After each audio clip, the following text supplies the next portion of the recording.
how is newly formed marriage life? Oh God. So we're starting with that. Yeah. It's been great, bro. Yeah? बहुत बहुत अच्छा लग रहा है. क्योंकि it's nice to have somebody, a companion, and to be with her कि 24/7 अब कोई है साथ में. तो and the best part is कि हम दोनों बेस्ट फ्रेंड्स हैं और हम रहे भी हैं वैसे बहुत सालों से. तो अच्छा लगता है कि to be with somebody like that. What's the most beautiful thing about Riddhi? Oh, I think heart. उसका नाम भी हृदय है वैसे तो उसका दिल. I think it's beautiful and she loves life, I feel. And मैं एज अ पर्सन मैं कभी कभी ना थोड़ा सा पेसिमिस्टिक हो जाता हूँ या कभी कभी थोड़ा सा डाउन हो जाता हूँ इन लाइफ. तो आई थिंक ऐसा person to have her in my life वो बहुत अच्छी बात है कि she gets me back on track. So it's good. The right girl is the soil, the roots, the fertilizer, everything. 100%. 100%. आपकी foundation होती है तो she is literally that. She is like my anchor, my foundation, and she keeps me grounded also. तो ये अच्छी बात है बहुत ज़्यादा. प्यार की डेफिनेशन बदल रही है एज के साथ? हाँ, काफ़ी ज़्यादा. पहले ऐसा लगता है बहुत सुपरफिशियल होता था प्यार कि कोई दिखने में अच्छा लग गया या थोड़ी बातें अच्छी लग गई तो यार चलो I am interested in that person. But अब इतना ज़्यादा कुछ बदल गया है. जब आप किसी के साथ रहना शुरू कर देते हो, जब एक बहुत लंबे रिलेशनशिप में आप किसी के साथ होते हो, तो आपको रियलाइज़ होता है कि there are so many more things जो बहुत इंपॉर्टेंट है when you fall in love. It's not just कि आप किसी को देखो और आपको वो हर दिन बहुत ही सुंदर लगे, बट उनकी बातें भी अच्छी लगनी चाहिए. जैसा वो आपके साथ हैं वैसे अच्छा लगना चाहिए. जैसा पेशेंस उनमें है वो अच्छा लगना चाहिए. कि आप कितना ज़्यादा वक्त उनके साथ बिता सकते हैं वो बहुत ज़्यादा इम्पॉर्टेंट है. क्योंकि अगर आपके दोस्त नहीं हैं वो तो कोई फ़ायदा नहीं है. तो आई थिंक काफ़ी सारी चीज़ें बदल रही हैं और हर दिन मैं कुछ ना कुछ नया सीख रहा हूँ. क्या सीख रहे हो? सी पहली बात तो पेशेंस बहुत इम्पॉर्टेंट है. क्योंकि ये पहली बार है जब मैं इतने क्लोजली अब किसी के साथ रह रहा हूँ. मैं अपना कमरा भी नहीं शेयर करता था किसी के साथ में. मैं लिटरली जब हम एक छोटे से घर में भी रहते थे तो भी मैं फ्लोर पे सो जाता था अपना मैट लगा के कि मैं शेयर नहीं करूँगा किसी के साथ भी अपनी स्पेस. बट अब इतनी ज़्यादा स्पेस में देयर इज़ अनदर पर्सन.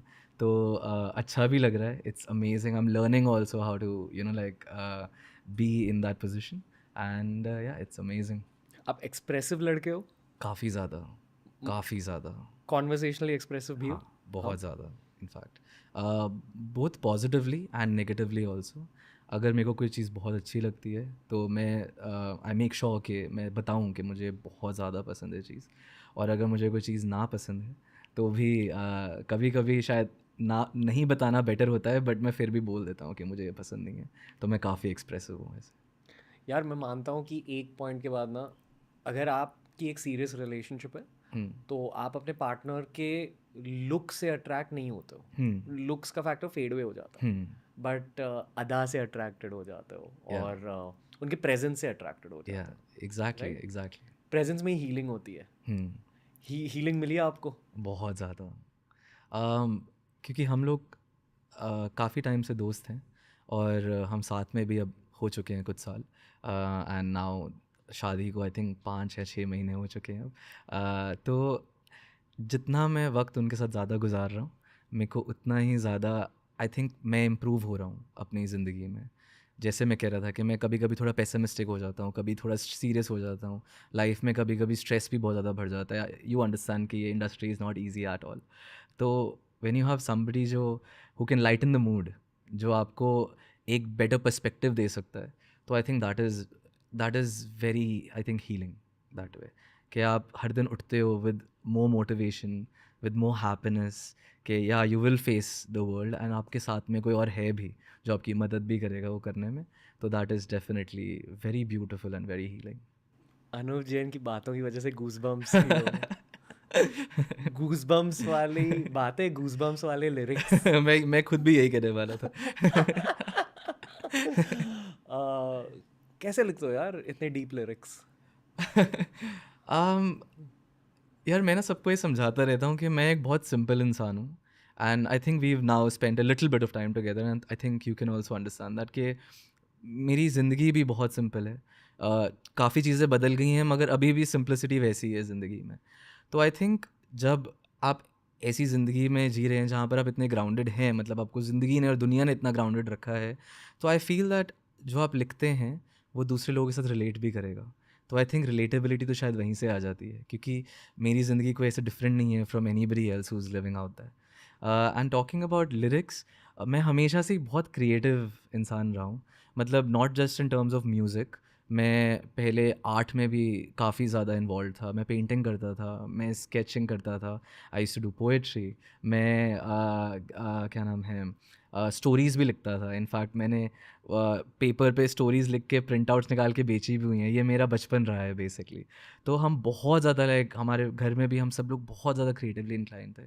तो आई थिंक जब आपकी ज़िंदगी एक बहुत सिंपल ज़िंदगी है, यू कैन ऑब्ज़र्व आपके आसपास की चीज़ें एक बहुत सिंपल वे में, एंड आप क्रिएटिव भी हैं और आप उसको वो ज़िंदगी की बातें आप वर्ड्स में इंटरेस्टिंगली आई थिंक आप आगे डाल सकते हैं. तो आई गेस वहाँ से my lyrics come, that simplicity and that creativity that was given to me as a child. I know a lot about you यार. आई नो कि आपकी भी थोड़ी सी ड्यूअल पर्सनैलिटी है. एक बहुत सॉफ्ट बॉय फेमिनिन एनर्जी वाली पर्सनैलिटी है और एक बहुत मैस्कुलिन एनर्जी वाली पर्सनैलिटी है. I we have some mutual friends and like I've heard about you over the years. Okay. So Yes. like I know how ambitious you are as well.